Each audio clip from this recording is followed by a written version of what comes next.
தீய சக்தி திமுக அப்படிங்கிறத முதல் முறையாக சொல்லியிருக்காரு விஜய் அவர்கள். சில கட்சிகள் பேரை கூட நம்ம சொல்ல விரும்பல. வரை சொன்ன மாதிரி பேச தெரியாம இல்லை, ஆனால் பேச வேண்டாம்னு பார்க்கிறோம். தலைவர் தமிழ்நாட்டில் தன்னுடைய மக்கள் சந்திப்பை வெற்றிகரமாக தொடங்கியிருக்கிறார். புரட்சித் தலைவர் எம்ஜிஆர், அதே மாதிரி புரட்சித் தலைவி ஜெயலலிதா அம்மையார் அவர்கள் எப்படி திமுகவை சுட்டி காட்டினார்களோ அதே மாதிரி தீய சக்தி அப்படிங்கிறது ஏற்கனவே தெரிந்த விஷயம். இது தேவையான ஒன்று. ஏன்னா அவங்க தங்களை ஒரு மிகப்பெரிய நல்லாட்சி தரக்கூடிய ஒரு திராவிட மாடல்னு சொல்லிட்டு இல்ல நீங்கள் தீய சக்தி தான் என்பதை தலைவர் சொல்லியாக வேண்டிய கட்டாயம் இருக்கு. திரு கே செங்கோட்டையன் அவர்கள் புரட்சி தளபதியின் வேற ஒரு அருமையான ஏற்கனவே தளபதினு சொல்லுவோம். ஏன்னா அந்த புரட்சிங்கிற ஒரு விஷயத்தை செய்திருக்கிறார். அரசியலில் இளைஞர்கள், படித்தவர்கள், பெண்கள், எளியவர்கள், நல்லவர்கள் அரசியலை பற்றியே பேசாம இருந்தாங்க. இன்னைக்கு அவர்கள் இன்றைக்கு அரசியல் பேசுறாங்கன்னா அதுதான் நம்முடைய தளபதி செய்த புரட்சி. அதனால புரட்சி தளபதி அப்படிங்கிற பட்டத்திற்கு சொந்தக்காரராக இருக்கக்கூடிய நம்முடைய தமிழக வெற்றி கழகத்தினுடைய தலைவர் அவர்கள் ஆல்ரெடி திமுக செஞ்சதுதான் மறுபடியும் சொல்றாரு. இவர் என்ன புதுசா சொல்றாரு? சினிமா வசனங்கள் பேசிக்கிட்டு இருக்காரு. மிக வலுவான எந்த அரசியல் கட்சியும் யோசித்தே பார்க்க முடியாத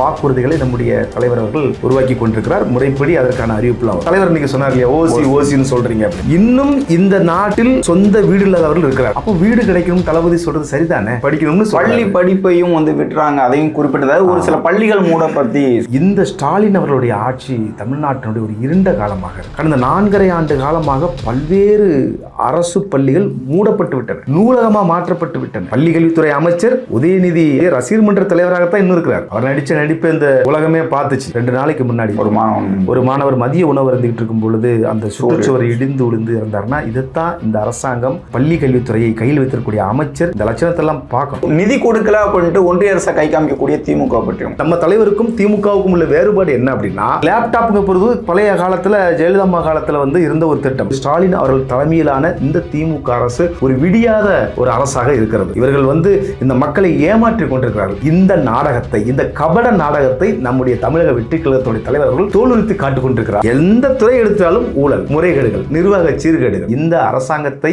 வீட்டிற்கு அனுப்புவதற்கு தான் தமிழக வெற்றி கழகத்துடைய தலைவர் இன்றைக்கு களமிறங்கியிருக்கிறார். எதனால திமுகவை நம்ம அதிகமாக எதிர்க்கிறோம் என்பதும் தமிழக வெற்றி கழகத்துடைய தோழர்களுக்கு தெரியும். முன்னாடி யார் அதிகாரத்தில் இருக்காங்களோ, யார் எதிர்க்கணுமோ அவங்க நாம எதிர்த்துட்டு இருக்கிறோம். எங்களை எதிர்க்கிறதுனால உங்களுக்கு நான் எதிர்த்துக்கிட்டு இருக்க மாட்டேன், எங்களுக்கு வேலை இருக்கு பாஸ் அப்படிங்கிற மாதிரி சொல்லி. தமிழ்நாட்டில் என்னைக்குமே 3வது அணி ஒன்று கிடையவே கிடையாது. சமூக நீதி நாங்கள் எப்படி எங்க தலைவர் கொண்டு வந்திருக்காரு பாருங்க அப்படின்னு சொல்லி அவர்கள் 3 பேரும் வெவ்வேறு சமூக ரதத்தில் ஏற்றிருக்காருல அப்படின்னு. அதுதான் திமுக போலியாக அந்த சமூக நீதியை பேசிக் கொண்டிருக்கிறார்கள். எனவே இவர்கள் தமிழ் மண்ணிலிருந்து அகற்றப்பட வேண்டும் என்பதற்காக மக்கள் செல்வாக்கை நாள்தோறும் பெற்றிருக்கக்கூடிய கட்சியாக, வாக்கு சதவீதம் அதிகமாக இன்றைக்கு இருக்கக்கூடிய கட்சி தாவேகா தான். இத்தனை ஆண்டு காலம் பாஜக உள்ள பூந்துரும் சொல்லி சிறுபான்மை மதத்தினுடைய வாக்குகளை அதிகமாக அறுவடை செய்து கொண்டிருந்த திமுகவிற்கு இந்த வருடம் அவருடைய ஆசையில மண் விழுந்துருச்சு. 80லிருந்து 85% இளைஞர்கள் இன்றைக்கு தமிழக வெற்றி கழகத்திற்கு ஆதரவு தெரிவிக்கிறார்கள். கொங்கு மண்டலம் அதிமுகவுடைய கோட்டை வளர்ந்தாங்க. இன்னைக்கு அங்க விழுந்தது ஒரு ஓட்டை. இளம் பெரியார் யாரு? உதயநிதியா இளம் பெரியார்? கருணாநிதிக்கு பிறகு ஸ்டாலின் வந்துட்டாரு. அவர் ஏற்று முதலமைச்சரா இருக்கும்போது ஸ்டாலினுக்கு பிறகு உதயநிதியை ஏற்றுக்குவாங்க அப்படின்றதான திமுக தரப்புல பேசுறாங்க. ஏன் திமுக எதுக்குங்கிற கேள்விக்கு சரியான இந்த விடையாக இந்த கேள்வி அமையும். மக்களாட்சி என்ன அர்த்தம் அப்படின்னா, நம்மை நாமே ஆள்வதுதான் மக்களாட்சி. நம்மை ஒரு குடும்பம் ஆள்வதற்கு பேர் மன்னராட்சி. அவரோடு உதயநிதி ஸ்டாலினை ஒப்பிடுவது என்பதெல்லாம் மலைக்கும் அடுவுக்கும் உள்ள ஒரு மிக அதோட சிறிய ஒப்பீடு. பெரியார் அவர்களை ஈரோடு கடப்பாறை அப்படின்ட்டு விஜய் அவர்கள் பேசியிருப்பாங்க. அண்ணா எம்ஜிஆர் எல்லாருக்குமான தலைவர்கள். பெரியாரை விமர்சனம் செய்வதை இன்னைக்கு சில கட்சிகள் வாடிக்கையாக வைத்திருக்கிறார்கள். இப்ப 3வதாக வேறு எந்த கட்சியுமே நம்ம பேச வேண்டிய அவசியம் இல்லைன்னு சொல்லி. ஏன்னா முதல்ல அவர்கள் தோழமை சித்திகளாக தான் பார்த்தோம். ஆனால் அவர்களுக்குள்ள ஒரு அஜெண்டா இருக்கும் பார்க்கும்போது அதிமுக அந்த ஆசை வந்து எப்படி உங்களுக்கு நாங்கள் துணை முதல்வர் தர்றோம், உங்களுக்கு நாங்கள் 80 சீட்டு எம்எல்ஏ தரோம், அதில் 10 சீட்டு அமைச்சராக தரோம், உங்களை முதலமைச்சராக்கிறதுக்கு நாங்கள் கட்சி தொடங்கி. அப்போ அவங்க என்ன யார் பிரபலமா இருக்காங்களோ அவங்களை நோக்கி நம்ம விமர்சனங்கள் வச்சா நமக்கு பதில் விமர்சனம் நம்ம பெரியாரா இல்லாமல் நினைக்கிறாங்க. நம்ம அவர்களை கண்டுகொள்ளதே இல்லை. உங்களை மாதிரி பேச தெரியும் ஆனால் பேச மாட்டோம், அது எங்களோட அரசியல் இல்லை. உங்களுக்கு நிச்சயமா நம்ம பட்டிமன்றத்தில் பேசுவதற்காக நம்ம அரசியல் செய்யவில்லை, நாம் சட்டமன்றத்தில் பேசுவதற்காக அரசியல் செய்கிறோம். எவ்வளவு நேரம் பேசுங்கிறது முக்கியம் இல்லை, அதுக்கு இன்னைக்கு தலைவர் விட சொல்லியிருந்தார். அந்த பேச்சில் என்ன இருந்ததுங்கிறது தான் முக்கியம். ஏன்னா நமக்கு ரேஸ்ல வெற்றி பெறணும். பின்னாடி யார் வரான்னு திரும்பி பார்த்து ஓட முடியாது. முன்னாடி ஓடி இருக்கு திமுக. அப்போ திமுகவோட வெளில நம்ம யோசிக்கணும் மொழிய சைடில் யார் வரா பின்னாடி வரான்னு திரும்பி பார்த்து ஓட முடியாது. அதனால இலக்கு 2026 சட்டமன்ற பொதுத் தேர்தல் மாபெரும் வெற்றி பெறுவது. அதை நோக்கி மிக தெளிவாக நாம் பயணப்படும். வேட்பாளர் அறிவிப்பு அப்படின்ட்டு சில ஊடகங்களை செய்திகள் தொடர்ந்து போயிட்டு இருக்கு. தமிழக வெற்றி கழகத்தை பொறுத்த வரைக்கும் இன்னொரு மாநாடு இப்போதைக்கு இன்னும் நிறைய பேர் வருவாங்க. இன்னும் நிறைய பேர் வருவாங்க. திமுகவிலேயே நிறைய பேர் இடம் கிடைக்காதெல்லாம் வர்றாங்க. வெள்ளி செங்கோலை வழங்கி எம்ஜிஆர் ஜெயலலிதா அம்மா அந்த காலகட்டத்தில் ஒரு செங்கோல் கொடுத்துரு. அந்த செங்கோல் கொடுத்த படத்தை நீங்க பார்த்திருப்பீங்க. பெண்களுக்கு பாதுகாப்பு இல்லாத ஒரு மாநிலமாக தமிழ்நாடு. இதை பத்திலாம் யாருமே பேச மாட்டாங்க. உண்மையான ஒரு ஜனநாயக ஆட்சினா எப்படி இருக்கும் அப்படிங்கறத ஜனநாயகன் நிரூபிப்பார். வணக்கம் டிவிக்கு ஆர்மி. இன்று நம்முடன் இணைந்திருக்கும் சிறப்பு விருந்தினர் தமிழக வெற்றி கழகத்தின் கொள்கை பரப்பு இணை செயலாளர் முனைவர் திரு சம்பத்குமார் அவர்கள். வணக்கம் வணக்கம் சார். வணக்கம் சார். தமிழக வெற்றி கழக தலைவர் விஜய் அவர்களுடைய சுற்றுப்பயணம் ஈரோட்டில் இன்று மீண்டும் தொடங்கிருச்சுன்னே பார்க்க முடியுது. அதில் நிறைய விஷயங்கள் பேசியிருக்காங்க. ஜெயலலிதா அம்மையார் சொன்னது, அதே போல் எம்ஜிஆர் அவர்கள் சொன்னதை நான் ரிப்பீட் பண்ணுறேன் அப்படின்ட்டு தீய சக்தி திமுக அப்படிங்கிறத முதல் முறையாக சொல்லியிருக்காரு விஜய் அவர்கள். இதுக்கு முன்னாடி நிறைய விமர்சனங்கள் வச்சாலும் கடுமையான விமர்சனங்களை தொடங்கிட்டாரா விஜய் அவர்கள் அப்படிங்கிற ஒரு கேள்வி தான் முன்வைக்க வேண்டியது இருக்கு. இது குறித்து உங்களோட முதல் கருத்தை சொல்லுங்கள், ஈரோடு பேச்சு பற்றி. தமிழக வெற்றி கழகத்தினுடைய தலைவர் ஆரூரன் விஜய் அவர்கள் அரசியலுக்கு வந்தது என்பது நல்லது செய்வதற்காக மட்டும்தான். கட்சியை தொடங்கின முதல் நாள்லேயே தான் ஏன் அதிகாரத்துக்கு வர வேண்டும் அப்படிங்கிற விளக்கத்தை அதில் கொடுத்துருந்தார். ஆனால் மக்கள்கிட்ட இருந்து அவருக்கு கிடைத்த அந்த ஆதரவை, அந்த அன்பை சகிக்க முடியாமல் ஆளுகின்ற திமுகவிலிருந்து ஆண்ட அதிமுக வரை ஒன்றிய பாஜக அரசு இருக்கக்கூடிய அந்த பாஜகவிலிருந்து அனைவருமே ஒரு வரைமுறையற்ற விமர்சனங்கள் முன் வச்சாங்க. சில கட்சிகள் பேரை கூட நம்ம சொல்ல விரும்பலை. நம்ம தரம் என்கின்ற அந்த நிலைப்பாட்டுக்குள்ளே வரல. ஆனால் எந்த இடத்துலையும் தலைவர் தன்னுடைய தரத்தை விட்டு கொடுக்கல. இன்றைக்குமே அவர் முன்வைத்த சில சொல் கூட ஏற்கனவே ஆண்ட முதல்வர்கள் முன்வைத்த சொல்லே தவிர அது அவர் வரை சொன்ன மாதிரி பேச தெரியாமல் இல்லை, ஆனால் பேச வேண்டாம்னு பார்க்குறோம் அப்படின்னாரு.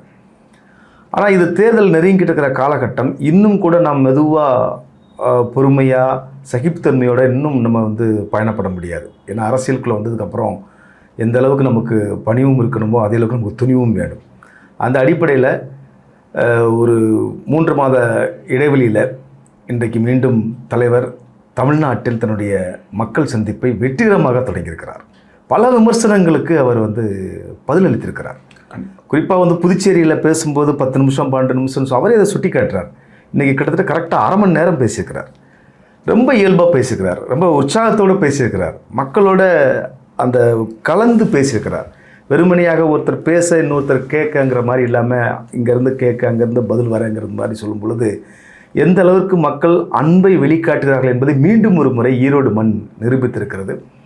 அதனால் முன்னாள் முதல்வர்கள் புரட்சித் தலைவர் எம்ஜிஆர், அதே மாதிரி புரட்சித் தலைவி ஜெயலலிதா அம்மையார் அவர்கள் எப்படி திமுகவை சுட்டி காட்டினார்களோ அதே மாதிரி தீய சக்தி அப்படிங்கிறது ஏற்கனவே தெரிந்த விஷயம். மீண்டும் ஒரு முறை இன்றைக்கு நம்முடைய தமிழக வெற்றி கழகத்துடைய தலைவர் அவர்கள் அதை அழுத்தம் திருத்தமாக பதிவு செய்திருக்கிறார். இது தேவையான ஒன்று. ஏன்னா அவங்க தங்களை ஒரு மிகப்பெரிய நல்லாட்சி தரக்கூடிய ஒரு திராவிட மாடல்னு சொல்லிட்டு நாங்கள் தான் இந்த மண்ணிற்கானவர்கள் சொல்லி ஒரு மக்களை ஏமாற்றுகிற வேலையை செய்யும் பொழுது இல்லை, நீங்கள் தீய சக்தி தான் என்பதை தலைவர் சொல்லியாக வேண்டிய கட்டாயம் இருக்கிறது. அதுதான் நீங்கள் சொல்லியிருக்கிறாரு. இன்னும் சொல்லப்போனால் கொங்கு மண்டலத்தினுடைய அந்த மண்ணின் மைந்தர், கொங்கு நாட்டு தங்கம் ஐயா திரு கே செங்கோட்டையன் அவர்கள் புரட்சி தளபதினு வேற ஒரு அருமையான, ஏற்கனவே தளபதினு சொல்லுவோம், இப்போ புரட்சி தளபதி அப்படிங்கிற ஒரு பட்டத்தையும் கொடுத்துருக்காரு. ஏன்னா அந்த புரட்சிங்கிற ஒரு விஷயத்தை செய்திருக்கிறார். அரசியலில் இளைஞர்கள், படித்தவர்கள், பெண்கள், எளியவர்கள், நல்லவர்கள் அரசியலை பற்றியே பேசாமல் இருந்தாங்க. இன்றைக்கி அரசியல் பேசுகிறாங்கன்னா அதுதான் நம்முடைய தளபதி செய்த புரட்சி. அதாவது அரசியலுக்கு வெளியே இருந்தவர்களை அரசியலுக்கு உள்ளே வரவழைத்திருக்கிறார். புதிய ஒரு தலைமுறை இன்றைக்கு அரசியல் பேச தொடங்கி இருக்கிறார்கள். அதனால் புரட்சி தளபதி அப்படிங்கிற பட்டத்திற்கு சொந்தக்காரராக இருக்கக்கூடிய நம்முடைய தமிழக வெற்றி கழகத்தினுடைய தலைவர் அவர்கள் ஈரோடு மண்ணில் தன்னுடைய அடுத்த கட்ட மக்கள் சந்திப்பை வெற்றிகரமாக தொடங்கியிருக்கிறார். இது தேர்தல் வரை தொடரும். காஞ்சிபுரத்தில் சொன்ன அந்த திட்டங்கள் அது எப்படி மக்களுக்கு எந்த அளவுக்கு இவங்க செஞ்சுக்கிட்டு இருக்காங்க செய்யலையா அப்படிங்கிற கம்பேரிசன் ஒன்று கொடுத்துருக்காரு. நாங்கள் ஆல்ரெடி திமுக செஞ்சது தான் மறுபடியும் சொல்கிறாரு, இவர் என்ன புதுசாக சொல்கிறாரு, சினிமா வசனங்கள் பேசிக்கிட்டு இருக்காரு அப்படிங்கிறதுக்கும் சில பதில்கள்லாம் கொடுத்துருக்காரு. இல்லை, அதாவது ஒவ்வொரு அரசியல் கட்சிக்குமே தேர்தல் வாக்குறுதிகள் தான் மிகப்பெரிய அஸ்திரம். அதுதான் அரசன். அதை வைத்துத்தான் ஒரு அரசியல் கட்சி தேர்தலை சந்திக்க முடியும். இப்போ நமக்கும் மிக மிக மிக பலமான, மிக வலுவான எந்த அரசியல் கட்சியும் யோசித்தே பார்க்க முடியாத வாக்குறுதிகளை நம்முடைய தலைவர் அவர்கள் உருவாக்கி கொண்டிருக்கிறார். முறைப்படி அதற்கான அறிவிப்புலாம் வரும். ஆனால் இதுவரை தமிழ்நாட்டை ஆண்ட இந்த 2 கட்சிகளுமே இலவசங்கிற பேரில் மக்களுக்கு சில நலத்தை வாக்குறுதிகளை கொடுத்து அதில் ஒரு சிலதை செஞ்சு அதை செஞ்சதை மீண்டும் மீண்டும் சுட்டி காட்டிய தலைவர் இன்றைக்கி சொன்னார் இல்லையா, ஓசின்னு சொல்கிறீங்க அப்படின்னு.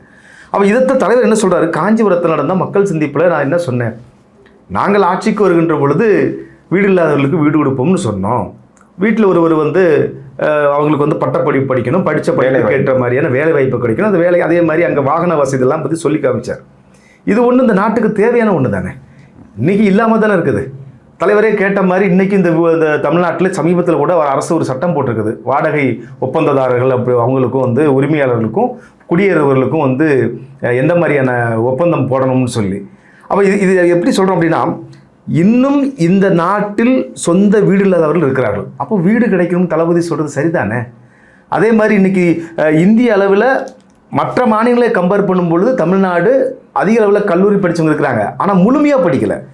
இன்னும் கிட்டத்தட்ட ஒரு 40-45% பேர் வந்து கல்லூரி படிப்பை முடிக்கல. அதனால படிக்கணும்னு பள்ளி படிப்பையும் வந்து விட்டுறாங்க. அதையும் குறிப்பிட்டதாவது ஒரு சில பள்ளிகள் மூட பற்றி. அதாவது கடந்த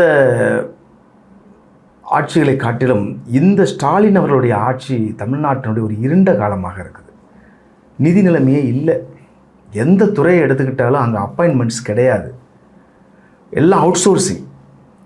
குறிப்பாக பார்த்தீங்க அப்படின்னா தனியார் கல்வியை ஊக்குவிக்கிற அளவுக்கு அரசு பள்ளிகளை போதிய அளவுக்கு ஊக்குவிக்கலை. கடந்த 4.5 ஆண்டு காலமாக பல்வேறு அரசு பள்ளிகள் மூடப்பட்டு விட்டன, நூலகமாக மாற்றப்பட்டு விட்டன.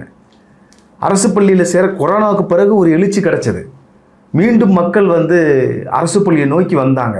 ஆனால் மறுபடியும் பழைய குருடி கதவை திரடிங்கிற மாதிரி தனியார் பள்ளிகளை நோக்கி மாணவர்கள் பெற்றோர்கள் வந்து போக ஆரம்பிச்சது போது இந்த அரசாங்கம் கல்விக்காக பெரிய கவனம் செலுத்தலை. பள்ளி கல்வித்துறை அமைச்சர் அண்ணன் உதயநிதி துணை முதலமைச்சருடைய ரசிகர் மன்ற தலைவராகத்தான் இன்னும் இருக்கிறார். அவர் நடித்த நடிப்பை இந்த உலகமே பார்த்துச்சு. அவர் விடுற அந்த ஸ்டண்டு, அந்த பஞ்ச் டைலாக்கை உலகமே பார்க்குது. ஆனால் சமீபத்தில் கூட ஒரு அரசு பள்ளியில் வந்து 2 நாளைக்கு முன்னாடி ஒரு மாணவர் மதிய உணவு இருந்துகிட்டு இருக்கும் பொழுது அந்த சுற்றுச்சுவர் இடிந்து விழுந்து இறந்தார்னா, இதைத்தான் இந்த அரசாங்கம் பள்ளி கல்வித்துறையை கையில் வைத்திருக்கக்கூடிய அமைச்சர் இந்த லட்சணத்தெல்லாம் பார்க்கணும். இவர்களுடைய நிர்வாக லட்சணம் இது. பள்ளி கல்வித்துறைங்கிற தாண்டி எல்லா துறைகளுக்குமே வந்து நிதி வந்து ஒன்றிய அரசு கொடுக்கல அப்படிங்கிற விமர்சனம். இப்போ தலைவர் விஜய் அவர்கள் பேசும்போது கூட அத்திக்கடவு அவனாசி திட்டத்தை சொல்லிட்டு அது கூட ஒரு பெரிய ப்ராஜெக்ட் அப்படிங்கிற மாதிரி சொல்லிட்டு அடுத்ததுக்கு போறாரு. இப்போ நிதி கொடுக்கல அப்படின்ட்டு ஒன்றிய அரசை கை காமிக்கக்கூடிய திமுக பற்றியும் இல்லை. அதாவது எல்லாவற்றுக்கும் வந்து பழியை வந்து ஒன்றிய அரசாங்கம் மேலே போடுறது தான் திமுக அரசுடைய வேலையாக இருக்குது. நீங்கள் அத்திக்கடவு அவிநாசி திட்டமாக இருக்கட்டும், அல்லது ஆறுகளை இணைக்கக்கூடிய திட்டமாக இருக்கட்டும், மிகப்பெரிய ப்ராஜெக்ட்லேருந்து ஆரம்பித்து சின்ன சின்ன ப்ராஜெக்ட்டு கூட இவர்கள் ஒன்றிய அரசு கொடுத்த பணத்தை மக்களுக்கு தேவையான நலத்திட்ட உதவிகளுக்கு நியாயமாக செய்ய வேண்டிய வேலைகளுக்கு செய்யாமல் வாக்கு வங்கிகளை அதிகப்படுத்தும் ஒரு நோக்கத்தோட இலவசங்களை கொடுக்குறாங்க. அதான் நமக்கும் நம்ம தலைவருக்கும் திமுகவுக்கும் உள்ள வேறுபாடு என்ன அப்படின்னா, தலைவருடைய எண்ணம் மக்களுக்கு தேவையான நலத்திட்ட உதவிகளை செய்யணும் அப்படிங்கிறது. ஆனால் திமுகவை பொறுத்த வரைக்கும் வாக்கு வங்கியை அதிகரிப்பதற்காக நலத்திட்ட இலவசங்களை வழங்கணுங்கிறதுக்கு இந்த 2 வேறுபாடு நீங்கள் புரிஞ்சுக்கணும். லேப்டாப் வந்து மாணவர்கள் இப்போ இவ்வளவு காலம் இல்லை. இப்போ லேப்டாப்புங்க பொறுத்து பழைய காலத்தில் ஜெயலலிதா காலத்தில் வந்து இருந்த ஒரு திட்டம். ஆனால் இந்த 4 வருஷத்தில் வழங்காமல் இருந்துட்டு இன்னைக்கு திடீர்னு கல்லூரி மாணவர்களுக்கு நான் லேப்டாப் கொடுப்போம் அப்படிங்கிறது எல்லாமே அவருடைய ஒவ்வொரு அசைவும், ஒவ்வொரு நகர்வும், ஒவ்வொரு திட்டமும் வாக்குகளை எப்படி பெறுவது. ஒரு தலைவர் எப்போவுமே வாக்குகளை பற்றி மட்டுமே சிந்தித்துக் கொண்டிருக்கக்கூடாது. 18 வயசு பூர்த்தி அடையாத அந்த 17 வயசு கீழே இருக்கக்கூடிய அந்த இளம் சிறார்களுக்கு கூட நம்ம வந்து யோசிக்கணும். இன்னும் சொல்லப்போனால் மக்களை தாண்டி இந்த மண் இருக்குது, இந்த மண்ணில் வாழக்கூடிய விலங்குகளுக்கு, நீர்நிலைகளுக்கு, இது எல்லாத்தையும் பற்றி யோசிக்கிறவன் தான் தலைவர். அதனால தான் தலைவர் இன்னைக்கு பேச்சு ஆரம்பிக்கும் போது மஞ்சள்லேருந்து ஆரம்பித்தார். இந்த ஈரோடு மாவட்டம், அங்கே இருக்கக்கூடிய மஞ்சள், அங்கே இருக்கக்கூடிய நெசவு தொழில், அதே மாதிரி கிட்டத்தட்ட ஒரு 700-800 ஆண்டுகளுக்கு முன்னாடி இருக்கக்கூடிய காளிங்கராயரை பற்றி பேசினாங்க. ஏன்னா விவசாயத்திற்கு உறுதுணையாக இருக்கக்கூடியது நீர். அந்த நீரை பற்றி சுதந்திர இந்தியாவில் மிகப்பெரிய அளவில் கவலைப்பட்டவர் நம்முடைய கொள்கை தலைவர் ஒருவரான காமராஜர். அவருடைய ஆட்சியில் தான் நிறைய அணைக்கட்டுகள் உருவாக்கப்பட்டன. எல்லாரும் கல்வி கண் திறந்த காமராஜரும்பாங்க. ஆனால் அதுக்கு ஈக்குவலாக தொழிற்சாலைகளை கொண்டு வந்தார், அணைக்கட்டுகளை கொண்டு வந்தார், விவசாயத்தை மேம்படுத்தினார். ஆனால் இன்னைக்கு இருக்கக்கூடியவங்க ஏதாவது அப்படி பண்ணியிருக்கிறாங்களா? அதுவும் குறிப்பாக இந்த 2021 இந்த 25 இன்னைக்கு வரைக்கும் நடந்து கொண்டிருக்கூடிய திரு ஸ்டாலின் அவர்கள் தலைமையிலான இந்த திமுக அரசு ஒரு விடியாத ஒரு அரசாக இருக்கிறது. இவர்கள் வந்து இந்த மக்களை ஏமாற்றி கொண்டிருக்கிறார்கள். ஏதாவது ஒரு தவறை சுட்டி காட்டா உடனே ஒன்றிய அரசின் மேலே பழியை போட்டு இவர்கள் நல்லவர்கள் போல் நடித்துக் கொண்டிருக்கிறார்கள். இந்த நாடகத்தை, இந்த கபட நாடகத்தை நம்முடைய தமிழக வெற்றி கழகத்துடைய தலைவர்கள் தோலுரித்து காட்டிக் கொண்டிருக்கிறார். அதனால தான் இவ்வளவு விமர்சனங்கள் நம் தலைவர் மீது வைக்கிறார். விஜய் அவர்கள் பேசுவதற்கு முன்பு வந்து சிடிஆர் அவர்கள் பேசியிருந்தாங்க, ஆதவ் அவர்கள், அதே போல அருண்ராஜ் அவர்களும் பேசியிருந்தாங்க. இந்த 4 ஆண்டுகளில் செய்யல, கடைசி ஆண்டுகளாக செய்கிறாங்க அப்படின்ட்டு திரும்ப அதே ஒரு விஷயத்தை செய்கிறாங்க. அப்படிதான் திமுக ஆட்சி வந்து இப்போதான் செய்ய ஸ்டார்ட் பண்ணுறாங்கன்னு பார்க்குறீங்களா? நிச்சயமாக. அதாவது ஆட்சி முடியும் பொழுது கடைசி 6 மாத காலகட்டத்தில் புதுசாக ஏதாவது திட்டங்களை அனௌன்ஸ் பண்ணி நாங்கள் உங்களோடு இருக்கிறோம் அப்படிங்கிறத காமிக்கிறது உங்களுடைய வழக்கம். ஒரு உதாரணம் சொல்கிறேன். கடந்த அதிமுக ஆட்சியில் எடப்பாடியார் முதலமைச்சராக இருக்கும் பொழுது ஆட்சி முடியக்கூடிய கடைசி காலகட்டத்தில் 2019 அரசு கல்லூரிகளில் பேராசிரியர் நியமிக்க போகிறோன்னு ஒரு அறிவிப்பை வெளியிட்டார். இதை அந்த பேராசிரியர் ஆவதை லட்சியமாக கொண்டு ஆயிரக்கணக்கான பேர் லட்சக்கணக்கான பேர் இருக்காங்க. உடனே எல்லாரும் அதுக்கான விண்ணப்படிவங்கள்லாம் போட்டு அதுக்கான அந்த சான்றிதழ்கள்லாம் வாங்கி போட்டால் கடைசி இன்னைக்கு வரைக்கும் அதுக்கு என்னாச்சுன்னே தெரியல. ஆட்சி முடிஞ்சிருச்சு. இப்போ மறுபடி பாருங்கள், இவர்கள் ஆட்சிக்கு வந்த உடனே 21லிருந்து 25 வரைக்கும் எதுவுமே பண்ணாமல் இப்போ மறுபடியும் அவர்கள் என்ன செய்தார்களோ அதே போல் நாங்கள் அரசு கல்லூரிகளுக்கு பேராசிரியர்கள் நியமனம் செய்ய போகிறோம்னு சொல்லி நாங்கள் தேர்வு வைக்க போகிறோம்னு சொல்லி இன்றைக்கி ஒரு அறிவிப்பு வெளியிட்டிருக்காங்க. கடந்த சில மாதங்களுக்கு முன்பு அது இந்த மாதம் எக்ஸாம் வருதுன்னு சொல்கிறாங்க. ஆனால் தேர்தல் தேதி இன்னும் ஒரு மாதங்களில் அறிவிக்கப்பட்டுரும். அந்த தேர்வு எழுதி அந்த தேர்வுக்கு அப்புறம் அவங்கள அவருடைய சர்டிஃபிகேட் வெரிஃபிகேஷன் பண்ணி இன்டர்வியூ வச்சு நடக்கக்கூடிய காரியம் கிடையாது. அப்போ என்னென்னா கடைசி நேரத்தில் அந்த செக்டர் பீப்புளை கவர்றதுக்காக எப்படி மாணவர்களை கவர்றதுக்காக லேப்டாப் கொடுக்குறோன்னு சொல்கிறாங்களோ அதே மாதிரி இப்போ இந்த வரக்கூடிய தைப்பொங்கலை ஒரு காரணமாக வைத்து ரேஷன் கார்டுக்கு இவ்வளோ ரூபான்னு சொல்லி கொடுப்பாங்க. இதே மாதிரி பேராசிரியர்களை அந்த பணிக்கு விண்ணப்பிக்கக்கூடியவர்களை கவர்வதற்காக அவர் குடும்பங்களை கவர்வதற்காக நாங்கள் அரசு கல்லூரியில் பேராசிரியர் நியமனம் செய்ய போகிறோம். இப்படி வெறும் அறிவிப்புகளை மட்டுமே கொடுக்கக்கூடிய அரசாக இருக்குது. ஏன்னா இந்த ஆட்சி தொடங்கின முதல்ல நிதியமைச்சராக இருந்தவர் பிடிஆர் பழனிவேல் தியாகராஜன். அவர் எதனால் வெளியில் அவர் அனுப்புனாங்கன்னா அவர் சொல்லிட்டார், எந்த டிபார்ட்மெண்ட்லேயும் நியமனங்கள் பண்ண முடியாது, ஃபண்டு இல்லை அப்படிங்கிறத சொல்லிட்டார். இதுதான் உண்மை. ஃபண்டே இல்லாத கடன்கார அரசை வைத்துக்கொண்டு இவர்கள் என்ன நலத்திட்ட உதவி செய்வாங்க? வருமானம் வருவதற்கான வழிமுறைகளை என்ன வச்சுக்கிறாங்க? எந்த துறை எடுத்தாலும் ஊழல், முறைகேடுகள், நிர்வாக சீர்கேடுகள். நம்ம தான் பார்த்து மாதிரி இப்போ உயர்கல்வித்துறையை பற்றி பேசணும், பள்ளி கல்வித்துறையை பற்றி பேசணும். இப்படி ஒவ்வொரு துறையிலும் ஊழல்மயமாகிவிட்ட இந்த அரசாங்கத்தை வீட்டிற்கு அனுப்புவதற்குத்தான் தமிழக வெற்றி கழகத்துடைய தலைவர் இன்றைக்கு களமிறங்கியிருக்கிறார். இன்றைக்கு தளபதி அவர்கள் பேசும்போதே நான் பேசுறது உங்களுக்கு புரிஞ்சா போதும் அப்படிங்கிற மாதிரி ஒரு இடத்துல பேசிடுவார். உங்களுக்கு புரியுது தானே, நான் சொல்லக்கூடிய கொள்கை எதிரியாரு அரசியல் எதிரியாருன்னு தெரியுது தானே, நான் பேசக்கூடிய அரசியல்லாம் உங்களுக்கு புரியுது தானே சொல்றாருல. இப்போ இதற்கு முன்பு எல்லா மேடைகள்லையுமே அதே போல எல்லா சுற்றுப்பயணத்திலுமே பேசிட்டு இருப்பாங்க. தொடர்ந்து திமுக மீது அல்லது ஒன்றிய பாஜக மீது வைக்கக்கூடிய விமர்சனங்கள்லாம் மக்கள் மத்தியில போய் சென்று அடைஞ்சிருச்சு அப்படின்னு பார்க்கலாம். அதாவது தலைவர் என்ன பேச விரும்புகிறார், அவர் என்ன சொல்ல வர்றார் அப்படிங்கிறத புரிஞ்சுக்கிற அளவுக்கு பக்குவத்தோடு இன்றைக்கு தமிழக வெற்றி கழகத்தினுடைய தோழர்கள் இருக்கிறாங்க. எதனால் திமுகவை நம்ம அதிகமாக எதிர்க்கிறோம் என்பதும் தமிழக வெற்றி கழகத்தினுடைய தோழர்களுக்கு தெரியும். ஏன்னா இப்போ நடக்கிறது 2025 இறுதி காலகட்டத்தில் இன்னும் சில மாதங்களில் 2026 17வது சட்டமன்ற பொதுத் தேர்தல் தமிழ்நாட்டில் நடக்க போகுது. தமிழ்நாட்டில் ஆட்சி இருக்கிறது திமுக. அப்போ இந்த திமுகவை நாம் விமர்சனம் செய்கிறோம், அவருடைய குறைகளை சொல்கிறோம். அப்போ எதற்காக நாம் திமுகவை அதிகமான அளவுக்கு விமர்சனம் செய்கிறோம்? அதே மாதிரி இன்னைக்கு தலைவர் அழகாக சொன்னார், அந்த நமக்கு முன்னாடி யார் அதிகாரத்தில் இருக்காங்களோ யார் எதிர்க்கணுமோ அவங்க நாம் எதிர்த்துட்டு இருக்கிறோம். ஒன்றிய அரசு கொள்கை எதிரியான பாஜகவை பற்றி சொல்லிட்டு அவர்களை தேவைப்படும் போது நம்ம சொல்ல வேண்டிய இடத்துல சொல்லிட்டு தான் இருக்கிறாரு. ஆனால் சில பேர் நாங்கள் சொல்கிறதே இல்லை கேட்குறாங்க, ஏன் எங்களை பற்றி பேச மாட்டேங்க, ஏன் நீங்கள் ஓப்பனாக சொல்லணும்னா ஏன் அதிமுகவை பற்றி பேச நிறைய பேர் கேள்வி கேட்குறாங்க. ஏன்னா அதிமுக இன்றைக்கு அதிகாரத்தில் இல்லை, ஒரு வலுவான தலைமையின் கீழ் அவர்கள் இல்லை. எடப்பாடியார் தலைமையில் சந்தித்த தேர்தல் எல்லாமே இன்றைக்கு தோல்வியில் இருக்குது. அப்போ நம்ம அவர்களை பற்றி பேசணும்னு சொல்லி திமுக விரும்புது. ஆனால் நம்ம தொண்டர்களுக்கு, தமிழக வெற்றி கழகத்தினுடைய தோழர்களுக்கு, ஆதரவாளர்களுக்கு யாரை பற்றி தலைவர் பேச வேண்டும் என்பதை அவர்கள் எதிர்பார்க்கிறார்கள். தலைவர் என்ன பாயிண்ட் சொல்ல வர்றாருங்கிறது அவங்க புரிஞ்சுக்கிறாங்க.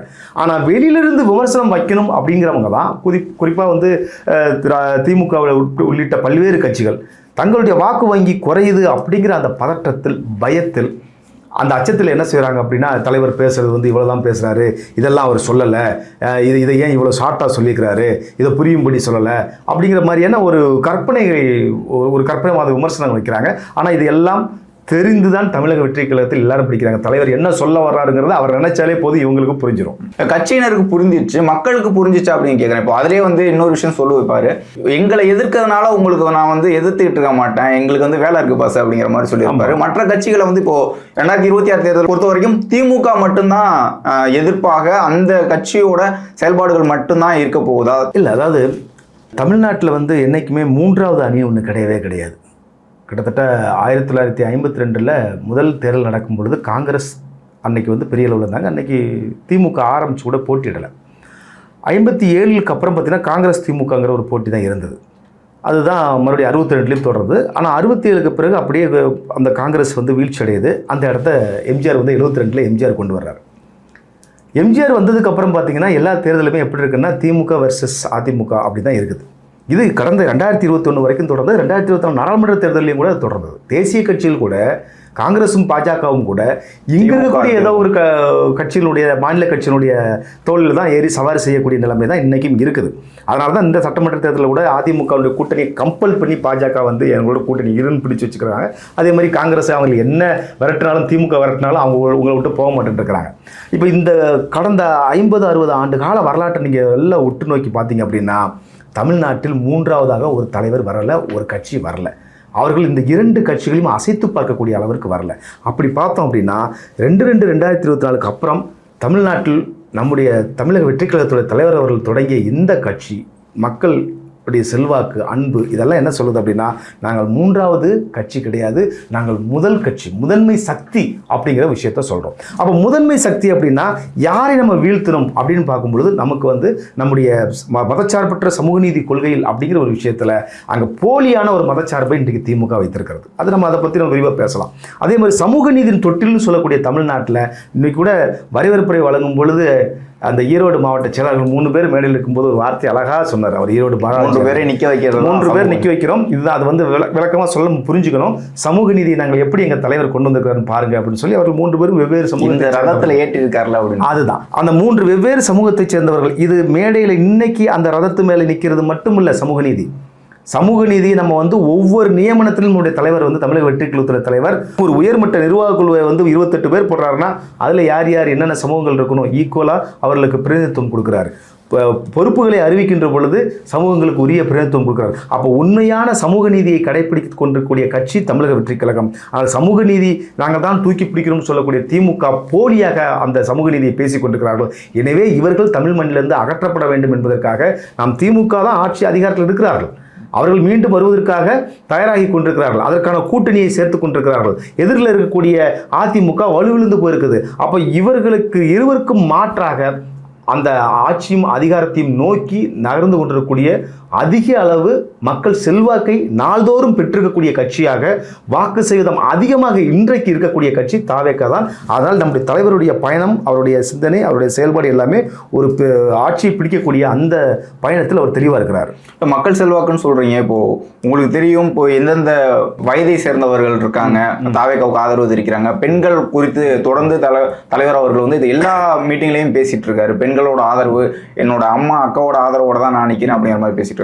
எந்தெந்த வகுப்பு சார்ந்து, எந்தெந்த சமயம் சார்ந்து, எந்தெந்த சமூகங்கள் சார்ந்து, எந்தெந்த வயது சார்ந்தவர்கள் வந்து தாவேகாவை நோக்கி வந்துகிட்டு இருக்காங்க பார்க்குறீங்க. பிறப்புக்கும் எல்லா உயிருக்கும் ஒரு கோட்பாடு வச்சுக்கிறோம்.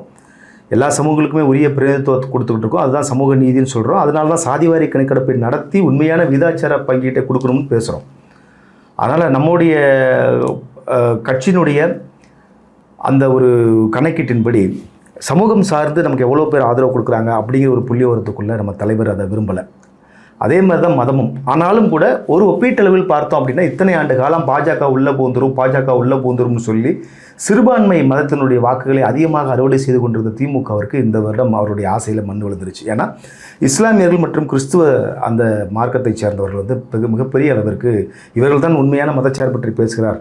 தமிழக வெற்றி கழகத்தோட தலைவர் தான் உண்மையிலே அவர் பேச்சில் மட்டும் இல்லை செயலியும் அது இருக்குதுங்கிறது. சமீபத்தில் அண்ணாமலை அவர்கள் வந்து திமுக எம்பி சொன்னதாகவே குறிப்பிட்டு சொல்லியிருந்தார். இல்லை, அவர்கள் மதத்தை வைத்து 2 பேருமே அரசியல் பண்ணுவாங்க. அதனால் இப்போ உதாரணம் திருப்பரங்குன்ற விஷயமெல்லாம் வந்து அது வந்து அந்த அரசியல் செய்வதற்காகவே 2 பேரும் கையில் எடுத்துக்கிறாங்க. நம்ம அந்த அந்த விஷயங்கள் இந்த தலைவர் வந்து ஏன் உள்ளே வரல அப்படின்னா அதை அரசியலுக்காக ஏதோ ஒரு ஆதாயத்துக்காக பண்ணுறாங்கன்னு சொல்லி நம்ம தெளிவாக இருக்கிறத புரிஞ்சுக்கிட்டு இன்றைக்கு சிறுபான்மை மதத்தை சேர்ந்தவர்கள் தமிழக வெற்றி கழகத்துடைய தலைவருக்கு மிகப்பெரிய ஆறுதல் தெரிவிக்கிறார்கள். அதே மாதிரி பார்த்திங்கன்னா வயதின் அடிப்படையில் பார்க்கும்பொழுது கிட்டத்தட்ட ஒரு 80-85% இளைஞர்கள் ஒரு பாரம்பரியமாக திமுக, அதிமுக, நாம் தமிழர் போன்ற கட்சிகள் இருக்கக்கூடிய ஒரு நிரந்தர வாக்கு வங்கிகளை தவிர்த்து 80-85% இளைஞர்கள் இன்றைக்கு தமிழக வெற்றி கழகத்திற்கு ஆதரவு தெரிவிக்கிறார்கள். அதே மாதிரி ஒரு காலகட்டத்தில் கட்சி ஆரம்பிக்கின்ற பொழுது முதியவர்கள் 40 வயதுலேருந்து 50 வயது, அதே மாதிரி 65 வயசுக்கு மேலெல்லாம் கொஞ்சம் ஆதரவு குறைந்திருந்தது உண்மைதான். ஆனால் பிற்பாடு பல்வேறு கட்சிகளும் தமிழக வெற்றி கழகத்துக்கு கொடுக்கக்கூடிய நெருக்கடி, அந்த வீசக்கூடிய அவதூறுகள்லாம் அவங்க நினச்சிட்டு இருக்காங்க இதெல்லாம் நம்ம மக்கள் மனசை மாற்றிடலான்னு. அது எதிர்மறையாக தான் மாறிட்டு இருக்குது. குறிப்பாக கரூர் சம்பவத்துக்கு பிறகு அவ்வளோதான் கட்சி நினைக்கின்ற பொழுது ஆரம்பத்தில் இருந்த அந்த எண்ணம் உண்மையை புரிந்து கொண்டு ஒட்டுமொத்த தமிழ்நாடும் ஒட்டுமொத்த வயதுடையவர்களும் இன்றைக்கு நடுத்தர வயதுக்கு மேல் உள்ளவர்களுமே இன்றைக்கு கொஞ்சம் கொஞ்சமாக தமிழக வெற்றி கழகத்தினுடைய தலைவருக்கு ஆதரவு தெரிவிக்க வச்சிட்டாங்க. அதே மாதிரி பாலினத்தின் அடிப்படையில் பார்த்திங்கன்னா ஆண்களை விட பெண்கள் மிக அதிக அளவில் தலைவருக்கு, தமிழக வெற்றி கழகத்துடைய தலைவருக்கு மிகப்பெரிய ஆதரவு தர்றாங்க. அதே மாதிரி ரீஜன் வைஸ் பார்த்தோம் அப்படின்னா கம்பேரிட்டிவ்லி சென்னை மண்டலம், மத்திய மண்டலம், வடக்கு மண்டலம், கொங்கு மண்டலம் அப்படின்னு பார்க்கும்பொழுது மதுரைக்கு தெற்கு வந்து மிகப்பெரிய அளவில் ஒரு மிகப்பெரிய ஆதரவு வந்து தமிழக வெற்றி கழகத்துக்கு இருக்குது. அதே மாதிரி கொங்கு மண்டலம் வந்து அதிமுகவுடைய கோட்டை அப்படின்றாங்க. இன்றைக்கி அங்கே விழுந்தது ஒரு ஓட்டை. அதை வந்து தலைவர் இன்றைக்கி ஒரு ஓட்டையை போட்டார். அது செங்கோட்டையன் ஐயா இருக்கிறாரு. ஏற்கனவே அவருக்கு ஒரு 4 மாவட்டங்களை கொடுத்துருக்கோம். ஒரு 25க்கு மேற்பட்ட தொகுதியில் அவர் பார்க்குறாரு. ஏற்கனவே அங்கே வலுவான மாவட்ட செயலாளர்கள்லாம் இருக்கிறாங்க. அந்த அடிப்படையில் கொங்கு மண்டலமும் நமக்கு மிகப்பெரிய பலமாக இருக்குது. மத்திய மண்டலமும் நமக்கு மிகப்பெரிய பலமாக இருக்குது. அதனால் ஜாகிரபிக்கலாகவும் தமிழ்நாடு முழுக்க பரவலாக நமக்கு மிகப்பெரிய அளவுக்கு ஆதரவு இருந்தாலும் தென் மாவட்டங்களில் அதிக அளவிற்கு தமிழக வெற்றி கழகத்துக்கு ஆதரவு இருக்கிறத பார்க்க முடியுது. ஒட்டுமொத்தமாக பார்த்தீங்க அப்படின்னா நாளைக்கே தேர்தல் வச்சா கூட, நாளைக்கு நீங்கள் சின்னம் இன்றைக்கி நைட்டு சின்னத்தை கொடுத்து நாளைக்கு காலைல நீங்கள் எலெக்ஷன் வச்சா கூட கண்ணை முடிட்டு 31% மினிமம் வரும். இன்னும் இந்த ஒரு இருக்கக்கூடிய ஒரு 100 நாட்களில் தலைவருடைய சுற்றுப்பயணமும் கழக தோழர்களுடைய அயராத உழைப்பும் இது 37லேருந்து 38% வரைக்கும் ஒரு மிகப்பெரிய வெற்றிங்கிறது சாதாரண வெற்றியாக இருக்காது. நீங்கள் 2021 திமுக பெற்றதெல்லாம் வந்து எப்படின்னா அதிமுக வந்துடக்கூடாது, பாஜக வந்துடக்கூடாதுங்கிறதுக்காக அவர்களுக்கு கிடைத்த ஒரு தற்செயல் வெற்றி. ஆனால் 2026 தமிழக வெற்றி கழகத்திற்கு கிடைக்கப் போகிற வெற்றி என்பது வரலாறு காணாத வெற்றியாக இருக்கும். ஒவ்வொரு தொகுதியிலும் திமுக அதிமுகக்காரர்கள் அந்த வைப்பு தொகையில் பெறுவார்களா என்பதே ஒரு கேள்வியாக இருக்கும். ஏன்னா நீங்கள் வாக்குகளை வந்து பெறுவதற்கு பலரும் பல கட்சியினரும் பல்வேறு விதத்தில் முயற்சி செய்யும் பொழுது எந்த முயற்சியும் இல்லாமல் நாங்கள் வாக்களிக்க தயாராக இருக்கிறோம் அப்படிங்கிறது தான் இன்றைக்கு மக்களுடைய மனநிலை. இதுதான் மாநிலம் முழுவதும் இது நாளுக்கு நாள் கூட்டிகிட்டு இருக்கு. இன்றைக்கி ஈரோட்டில் ஆரம்பிச்சாச்சு இல்லையா, இனி தலைவர் தன்னுடைய வெற்றிகரமாக முடிச்சாச்சு. எவ்வளோ இந்த கூட்டத்தில் ஏதாவது அசம்பாவிதம் நடந்துடாதா, ஏதாவது ஒரு குறை சொல்லிடலாமா அப்படின்னு பார்க்கும்போது ஒரு குறையும் சொல்ல முடியல. 100க்கு 100 மிக தெளிவாக காவல்துறையும் போதிய அளவுக்கு ஒத்துழைப்பு கொடுத்தாங்க. நம்முடைய தொண்டர்களும் நம்முடைய நிர்வாகிகளும் மிகப்பெரிய அளவில் வந்து அதுக்கு ஒத்துழைப்பு கொடுத்தாங்க. குறிப்பாக ஐயா கே செங்கோட்டையனும் ஐயா பொதுச்செயலர் புஷியானந்த் அவர்களும் தொடர்ச்சியாக களத்தில் இருந்து அந்த மாவட்ட செயலரோடு இருக்கும்போது இதே மாதிரி திட்டமிடலோடு மிக தெளிவாக தமிழ்நாடு முழுவதும் முதல் கட்டமாக மாவட்ட தலைநகரங்களில், அதுக்கப்புறம் அத்தனை சட்டமன்ற தொகுதிகளிலும் தலைவர் சுற்றுப்பயணம் மேற்கொள்ளும் பொழுது எதிர்பார்க்காத விடவும் அதிகமான அளவுக்கு வாக்குகள் வரும் என்பதுதான் நிதர்சனம். இந்த பேச்சுக்கு முன்பு வந்து ஆதவ அர்ஜுன் அவர்கள் பேசும்போது இளம் பெரியார் யார், உதயநிதியா இளம் பெரியார் அப்படின்னு பேசினார். தலைவர் விஜய் அவர்களும் வந்து சமூக நீதிங்கிற பேரில் வந்து சும்மா பொய்யாக விளம்பரம் மட்டுமே செஞ்சுக்கிட்டு இருக்காங்க அப்படிங்கிற விமர்சனம் வச்சிருந்தாங்க. அதே போல் சிடிஆராக இருக்கட்டும், அருண்ராஜ் அவர்களாக இருக்கட்டும், எல்லாருமே வந்து இந்த குடும்ப ஆட்சி அப்படிங்கிறத விமர்சனத்தை வச்சிருந்தாங்க. இந்த இடத்துலையும் திமுகவில் இருக்கக்கூடிய அடுத்த கட்ட வாரிசாக இருக்கக்கூடிய உதயநிதி அவர்களை வந்து கடுமையாக விமர்சனம் பண்ணுறது வந்து இந்த குடும்ப ஆட்சி எந்த அளவுக்கு தாக்கத்தை ஏற்படுத்தியிருக்கு, அந்த விமர்சனம் வந்து எந்த அளவுக்கு தாக்கத்தை ஏற்படுத்திருக்கு. ஏன்னா கருணாநிதிக்கு பிறகு ஸ்டாலின் வந்துட்டார். அவர் வந்து ஏற்று முதலமைச்சராக இருக்கும்போது ஸ்டாலினுக்கு பிறகு உதயநிதியை ஏற்றுக்குவாங்க அப்படின்றதானே திமுக தரப்புலேருந்து பேசுகிறாங்க. இப்போ ஏன் திமுகவை எதிர்க்குங்கிற கேள்விக்கு ஒரு சரியான இந்த விடையாக இந்த கேள்வி அமையும். எப்படின்னு பார்த்தீங்கன்னா, தமிழக வெற்றி கழகத்தினுடைய கொள்கை என்பது ஒரு பேக்கேஜ். அதில் வந்து எப்படின்னா மதச்சார்பற்ற சமூக நீதி கொள்கைகள், செக்குலர் சோசியல் ஐடியாலஜிஸ், அதுக்குள்ள பல்வேறு கொள்கைகள் இருக்குது. அதில் முதல்ல இருக்கிறது மக்களாட்சி. மக்களாட்சி என்ன அர்த்தம் அப்படின்னா, நாமே ஆள்வதுதான் மக்களாட்சி. நம்மை ஒரு குடும்பம் ஆள்வதற்கு பேர் மன்னராட்சி. எப்படி அது வந்து சோழர்கள் காலத்தில், பாண்டியர்கள் காலத்தில், சேரர்கள் காலத்தில் அல்லது குறுநில மன்னர்கள் காலத்தில் அந்த அப்பா இருப்பார், அப்பாவுக்கு அப்புறம் பையன், பையனுக்கு அப்புறம் பேரன், பேரனுக்கு அப்புறம் அவனுடைய மகன், அப்புறம் அப்படியே போகும். இது பேர் தான் மன்னராட்சி முறை. ஆனால் மக்களாட்சிங்கிறது என்னது? 47 சுதந்திரம் அடைந்தது. அது வந்து முழுமையான விடுதலை கிடையாது. 50 ஜனவரி 26 இந்திய அரசியலமைப்பு சட்டம் வந்து அன்றைக்கு வந்து அமலுக்கு வந்தது. அந்த சட்டம் வந்ததுக்கு அப்புறம் தான் இது குடியரசு நாடாக மாறுச்சு. நமக்கென்று ஒரு சட்டம், நாமே ஆளலாம் என்பதுதான் இந்தியா ஒரு மாபெரும் மக்களாட்சி தத்துவத்தை அடிப்படையாக கொண்டு இயங்கக்கூடிய நாடுன்னு சொல்லும் பொழுது, ஒரு குடும்ப ஆட்சி வரும் பொழுது இது மக்களாட்சிக்கு, நம்முடைய கொள்கைக்கு விரோதமானவர்கள். அப்போ அதை வீழ்த்தணும்னு சொல்லி தான் நம்முடைய தலைவர் வந்து களமிறங்கியிருக்கிறார். இப்போ அண்ணன் ஆதவ அர்ஜுன் அவர்கள் தேர்தல் மேலாண்மை கொள்கை நம்ம பொதுச்செயலர் அவர்கள் சொன்ன அந்த வார்த்தையின்படி பார்த்திங்கன்னா, சமீபத்தில் நடந்த திமுகவினுடைய இளைஞரணி மாநாட்டில் தமிழ்நாட்டுடைய துணை முதலமைச்சர் அண்ணன் உதயநிதி ஸ்டாலினுக்கு இளம் பெரியார்னு ஒரு பட்டம் கொடுத்ததை சுட்டிக்காட்டி பேசினார். அது கோபமாகவே பேசினார். பெரியாரை பற்றி இவர்களுக்கு என்ன தெரியும்? தன்னுடைய 90 வயதிலும் கூட, கடைசி காலத்தில் 90 வயதுக்கு மேலே அவர் இறக்குகின்ற அந்த கடைசி அந்திம காலத்தில் கூட, அண்ணா திமுகவை ஆரம்பித்து தனியாக போனதுக்கு பிறகும் கூட திராவிடர் கழகத்தை கட்டி காத்து இந்த மண்ணிலை பகுத்தறிவும் சுயமரியாதையும் பெண் விடுதலையும் கல்லுண்ணாமையும் வந்து மிகப்பெரிய அளவில் கொண்டு போய் ஊராக சேர்த்தார். தமிழ்நாட்டில் அவர் கால்படாத கிராமமே கிடையாது. மேடையில் நம்மெல்லாம் வந்து நல்லா தெரியணும்னு சொல்லி அதுக்கான நாக்கப்பட்டு உட்கார்ந்துட்டு இருக்கும்போது மேடையில் நம்ம மூத்திரப்பையை கையில் பிடித்து கொண்டு அதனுடைய இருக்கையில் பக்கத்தில் வைத்து கொண்டு ஊராக போய் தள்ளாத வயதிலும் தொண்டாற்றிய மிகப்பெரிய ஆகச்சிறந்த சமூக சீர்திருத்தவாதி. அவரோடு உதயநிதி ஸ்டாலினை ஒப்பிடுவது என்பதெல்லாம் இது மலைக்கும் அடுவுக்கும் உள்ள ஒரு மிக அந்த அந்த அதை விட சிறிய ஒப்பீடு. எப்படி இதெல்லாம் கேட்டுக்கிட்டு எல்லாரும் பொறுத்திருக்காங்கன்னு தெரியல. நமக்கெல்லாம் கோபம் வருது. ஏன்னா நம்ம பெரியாரினுடைய அப்போ பெரியார் இவங்க முழுமையாக படிக்கலைன்னு அர்த்தம். பெரியார் முழுமையாக படித்திருந்தாருன்னா உதயநிதி ஸ்டாலினுடைய வரலாறு என்ன, அவர் செய்த சாதனை என்ன, அவர் நீங்கள் கொண்டாடுங்க. நீங்கள் வேணா வந்து இளம் கலைஞர்னு பேர் வைங்க. அது வந்து உங்களுக்கு அதை நீங்கள் எப்படினாலும் சொல்லிக்கலாம். ஆனால் இளம் பெரியாருங்கிற வார்த்தை என்பது பெரியாரை கொச்சைப்படுத்துவது போல் இருக்கிறது.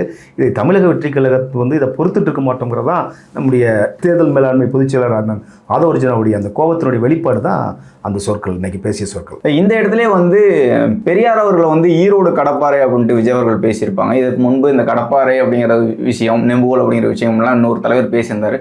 அதுக்கு பிறகு இது பேசக்கூடிய நிலையில உங்களுடைய தலைவர் யார், என்னுடைய தலைவர் யார் அப்படிங்கிறத காமிக்கிறதுக்கான ஒரு சூழலா இருக்கு. அதே போல அண்ணா எம்ஜிஆர் எல்லாருக்குமான தலைவர்கள், அதை நீங்க ஏன் எடுத்துக்கிறீங்க அப்படின்ட்டு கம்ப்ளைண்ட் எல்லாம் பண்ணக்கூடாது அப்படின்னு சொல்லிருக்காரு. அண்ணா எம்ஜிஆர் மக்கள் சொத்து அப்படின்ட்டு இந்த இடத்துலையும் குறிப்பிட்டு பேசியிருக்காரு. அதாவது 2வது மாநாட்டில் தான் நம்ம தலைவர் அண்ணாவையும் எம்ஜிஆர் மதுரை மாநாட்டில் தான் அந்த படங்களை எல்லாம் பயன்படுத்தியிருப்பார். அது தொடர்ச்சியாக இன்றைக்கி பிரச்சார வாகனத்திலையும் அது இருவருடைய புகைப்படம் இருக்குது. அப்போ நிறைய பேர் கேட்டவங்களுக்கு தான் ஏற்கனவே 5 பேர் கொள்கை தலைவர்கள் இருக்கிறாங்களே, அப்புறம் புதுசாக இன்னும் 2 பேர் கூடுதலாக 2 பேர் வர்றாங்களா அப்படின்னா, கொள்கை தலைவர்கள் அவர்கள் நிரந்தரமானவர்கள்.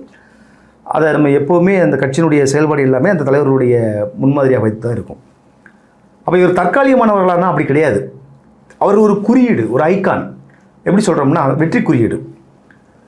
தொடர்ச்சியாக காங்கிரஸ் தமிழ்நாட்டில் ஆட்சியில் இருக்கின்ற பொழுது அந்த தொடர்ச்சியான ஆட்சிக்கு முற்றுப்புள்ளி வைத்தது அண்ணா. 52, 57, 62 ஆகிய 3 தேர்தலில் காங்கிரஸ் வெற்றி பெறும் பொழுது 4வதாக 67 திமுக போட்டியிட்டு அந்த தொடர்ச்சியான வெற்றிக்கு முற்றுப்புள்ளி வைத்தார். அந்த இடத்துல திராவிடத்தினுடைய ஆட்சி அப்போ தான் மலர்ந்தது. காங்கிரஸினுடைய ஆட்சி அதுக்கப்புறம் காங்கிரஸ் எந்திக்கவே இல்லை. இன்னை வரைக்கும் திமுகனுடைய ஒரு தோழமை சக்தியாகவே, கூட்டணி சக்தியாகவே இருக்குது. எம்ஜிஆர் எப்படி வந்தார்னா அதே பட்டறையில் அப்படியே அண்ணாவோட பயணித்து வந்தாலும் அண்ணா 69 மறைந்ததுக்கு பிறகு ஆட்சி கலைஞர்கிட்ட போகுது. எம்ஜிஆர் அதுக்கு பங்களிப்பு கொடுக்குறாரு. அதே மாதிரி 71 தேர்தல் வரும்பொழுதும் எம்ஜிஆருடைய பங்களிப்பு இருக்குது. ஆனால் தேர்தலுக்கு பின்னாடி என்னென்னா அது அண்ணாவினுடைய திமுகவாக இல்லை, கலைஞருடைய திமுகவாக மாறுது. அப்போ எம்ஜிஆருக்கு அந்த இயல்பிலே கோபம் வருது. ஏன்னா அவருடைய பங்களிப்பு திமுகவில் நிறைய இருக்குது. அந்த கட்சியினுடைய சின்னத்தை, கட்சியினுடைய பெயரை பட்டி தொட்டி எல்லாம் கொண்டு போகிறதுக்கு இன்றைக்கி மாதிரி சோஷியல் மீடியா இன்றைக்கி கிடையாது. இன்றைக்கி ஒரு விஷயத்தை ஒரே நாளில் நம்ம உலகமெங்கும் வைரலாக்கிட முடியும். ஆனால் அன்னைக்கு இருந்த மிகப்பெரிய மீடியா 2 தான். ஒன்று பாரம்பரியமான ஊடகங்கள்னு சொல்லக்கூடிய அச்சு ஊடகமும் வானொலியும். அதை நிறைய பேர் அன்றைக்கி படிக்கலை. அதனால் பேப்பர் படிக்கிற விஷயம் இருக்காது. ரேடியோ கேட்குறது ரொம்ப சொற்பம் தான், ரேடியோவும் இருக்காது.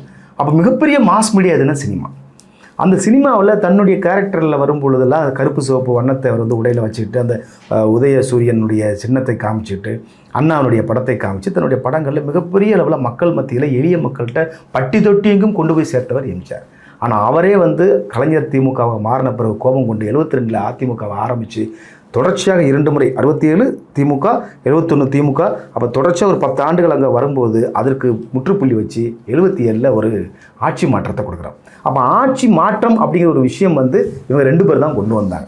2வது 2 பேருமே மக்களுக்கானவர்கள், மக்களை நேசித்தவர்கள், மக்கள் நேசித்த தலைவர்கள். அப்போ அது மாதிரியாக இன்றைக்கு சமகாலத்தில் வேறு எந்த தலைவரையும் இவ்வளவு தூரம் மக்கள் எவ்வளவு கட்டுப்பாடுகள் விதித்தாலும் அந்த கட்டுப்பாடுகள்லாம் மீறி அவரை பின்தொடர்ந்து அவரை பார்க்கணும், அவர் பேச்சை கேட்கணும், அவரை ஒரு முறையாவது பார்த்துட மாட்டோமான்னு சொல்லி வர்றாங்கன்னா இது அண்ணாவுக்கும் எம்ஜிஆருக்கும் பிறகு சமகாலத்தில் இப்போ தமிழக வெற்றி கழகத்துடைய தலைவருக்கு மட்டும்தான் இந்த மக்களை ஈர்க்கக்கூடிய ஒரு காந்த சக்தி இருக்குது. மக்கள் தலைவராக அவர் இருக்கிறார். ஸோ அந்த அடிப்படையில் அவர் இருவரையும் நம்ம ஒரு குறியீடாக பயன்படுத்தி கொண்டிருக்கிறோம். அதே மாதிரி பெரியாரை விமர்சனம் செய்வதை இன்றைக்கு சில கட்சிகள் வாடிக்கையாக வைத்திருக்கிறார்கள். இப்போ நமக்கு தலைவர் எங்களை மாதிரியான செய்தி தொடர்பாளர்கள், கொள்கை பிறப்பு அவர்களுக்கெல்லாம் அந்த பொறுப்பாளர்களுக்கு பயிற்சி கொடுக்கும் என்ன சொன்னார் அப்படின்னா, நம்முடைய அரசியல் எதிரி திமுக, அவர்கள் ஏன் நமக்கு அரசியல் எதிரி அப்படிங்கிற விளக்கத்தை சொல்லிவிட்டு அவர்கள் அதிகாரத்தில் அமர்ந்து கொண்டு அந்த அதிகாரத்தை கையில் வைத்துக்கொண்டு மக்களுக்கு விரோதமாக நடக்கின்ற பொழுது அவர்களை நம்ம தட்டி கேட்பது நம்முடைய கடமை, அவர்கள் நாம் எதிர்க்க வேண்டும். ஆனால் அதே நேரத்தில் எந்த திமுகவுடைய சொந்த வாழ்க்கையை பற்றி, பர்சனல் லைஃப்பை பற்றி விமர்சனம் செய்யக்கூடாது தான் நமக்கு சொல்லிக்கிறாரு. அதே மாதிரி தலைவர்களையும் சரி, அமைச்சர்களாக இருந்தாலும் சரி, நாடாளுமன்ற சட்டமன்ற அல்லது மாவட்ட செயலர்களாக இருந்தாலும் சரி, திமுக காரங்களை மரியாதை இல்லாமல் பேசக்கூடாது அப்படிங்கிற ஒரு பயிற்சியும் நமக்கு கொடுத்துக்கிறாங்க. நம்மளை எல்லாருமே அந்த தலைவருடைய வார்த்தை கட்டுப்படுத்த நம்முடைய விமர்சனங்கள் முன்வைக்கிறோம். அதே மாதிரி ஒன்றிய அரசு என்பது இன்றைக்கி நமக்கு எங்கேயோ தூரத்தில் இருக்கக்கூடியதான், நேரடியாக தாக்கத்தை நாட்டில் கொடுக்கல. நமக்கு இமீடியட் சுப்பீரியர் யாருன்னு பார்த்தீங்கன்னா, நமக்கு ஹெட் யாருன்னு பார்த்தீங்கன்னா மாநில அரசு தான். அப்போ ஒன்றிய அரசுக்கு தேர்தல், நாடாளுமன்ற தேர்தல் வரும்போது என்ன செய்யணுமோ செய்வோம். அதில் அதிகமான கவனம் வேண்டாம். ஆனால் சுட்டி காட்ட வேண்டிய இடத்துல சுட்டி காட்டே இருக்கோம். ரைட்.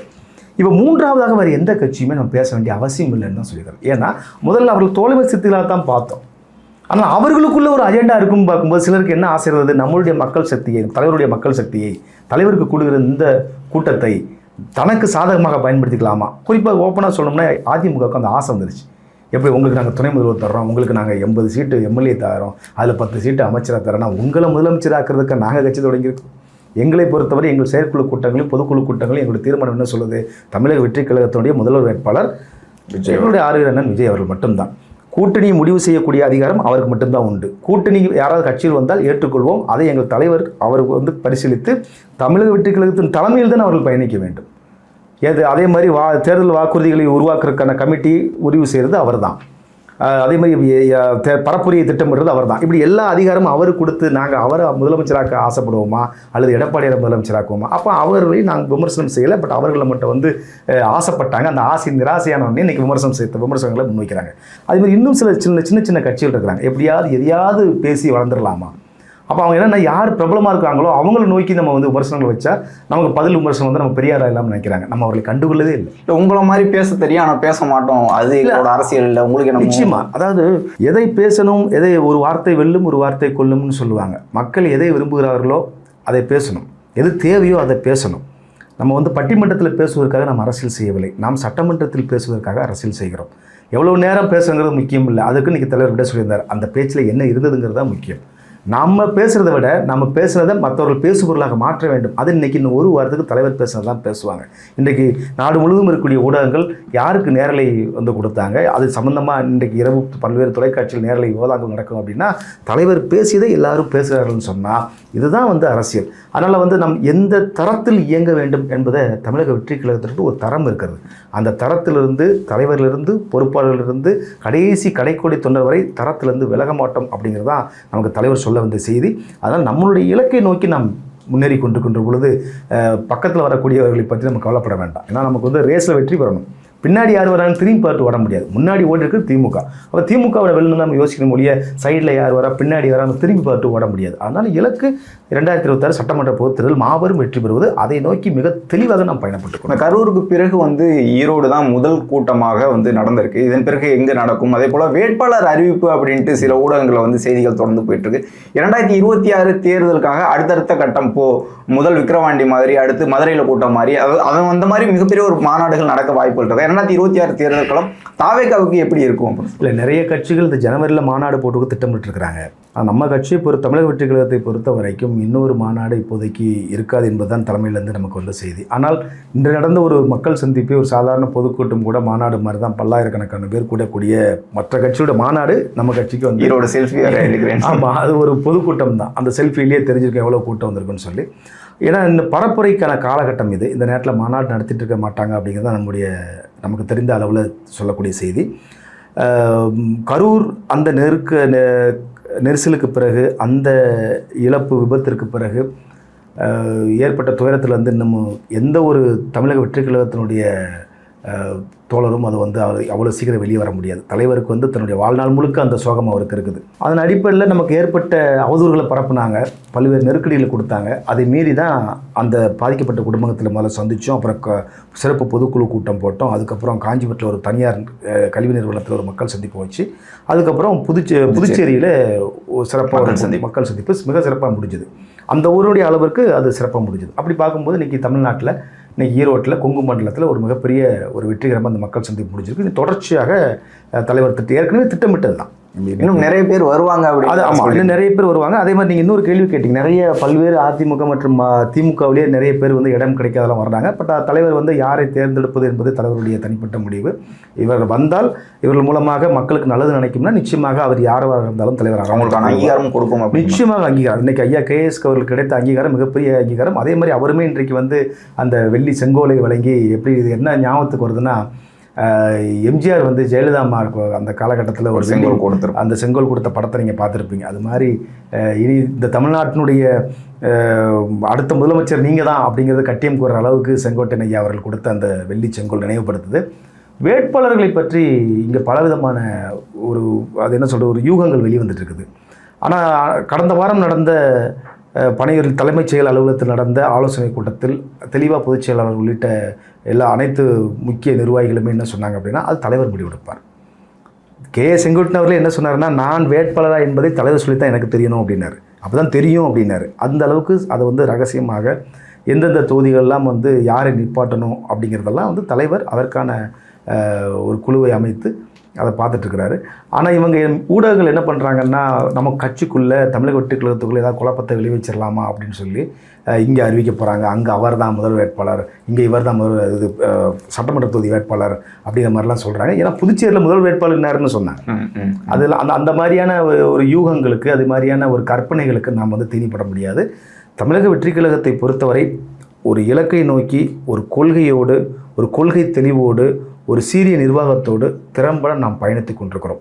இந்த மக்கள் தலைவர் மீது காட்டுகிற இந்த அன்பிற்கு பதிலுக்கு நாம் என்ன செய்யணும் அப்படின்னா, அதிகாரத்திற்கு வந்து அவர்களுக்கு நாம் நல்லது செய்யணும். விடுதலை அடைந்த 3/4 நூற்றாண்டு ஆகியும் இன்னும் பல ஊர்களில் சாலை வசதி இல்லை. அதனால் ஒவ்வொரு ஊரில் வரும்பொழுது அந்த ஊர் பிரச்சனை சொல்கிறாங்க. புதுச்சேரியில் போகும்போது அங்கே என்ன சொல்கிறாங்க, அங்கே இன்னும் ஒரு இன்டர்நேஷ்னல் டூரிசம் சென்டரில் பார்க்கிங் ஃபெசிலிட்டிஸ் இல்லை, கழிப்பிட வசதி இல்லை, அங்கே வந்து தமிழ்நாட்டை போல் ஒரு பொது விநியோக திட்டம் இல்லை அப்படின்னாரு. அதில் அந்தந்த மாவட்டங்கள், அந்தந்த சட்டமன்ற தொகுதியில் அந்தந்த மண்ணில் இருக்கக்கூடிய பிரச்சனைகளையும் சரி, ஒட்டுமொத்தமாக தமிழ்நாட்டில் இருக்கக்கூடிய பிரச்சனையும் சரி, பெண்கள் பாதுகாப்பு தொடர்ந்து, குறிப்பாக பெண்கள் பாதுகாப்பு, அது ரொம்ப முக்கியமான விஷயம். ஏன்னா இன்றைக்கி வந்து தேசிய அந்த குற்ற ஆவணம் வெளியிட்ட அறிக்கைகள் பார்த்திங்க அப்படின்னா, தமிழ்நாட்டில் வந்து அதிகமான அளவுக்கு எஃப்ஐஆர்கள் பதியப்படுகின்றன. இளம் குற்றவாளிகள் அதிகமாக அங்கே இருக்கிறாங்க. பெண்களுக்கு வந்து பாதுகாப்பு இல்லாத ஒரு மாநிலமாக தமிழ்நாடு. இதில் பற்றிலாம் யாருமே பேச மாட்டாங்க. இங்கே ஒரு போலியான விளம்பரம் நடத்தக்கூடிய ஒரு ஆட்சியாக இருக்கிறது. ஆனால் இது எல்லாத்திற்கும் முடிவு கட்டி உண்மையான ஒரு ஜனநாயக ஆட்சினா எப்படி இருக்கும் அப்படிங்கிறத ஜனநாயகன் வந்து நிரூபிப்பார். அதற்கான களமாக இந்த 2026 தேர்தல் அமையப் போகிறது. 2026 இது தொடர்ச்சியாக இது 35, 36 என்று எங்களுடைய தலைவருடைய காலத்தில் இது ஒரு பொற்காலமாக தமிழ்நாடு இருக்கும் என்பதை இந்த நேரத்தில் கூறிக்கொள்கிறேன். சரிங்க சார், இவ்வளோ நேரம் உங்களுடைய நேரத்தை ஒதுக்கி உங்களுடைய கருத்துக்களை தெரிவித்ததுக்கு மிக்க நன்றி.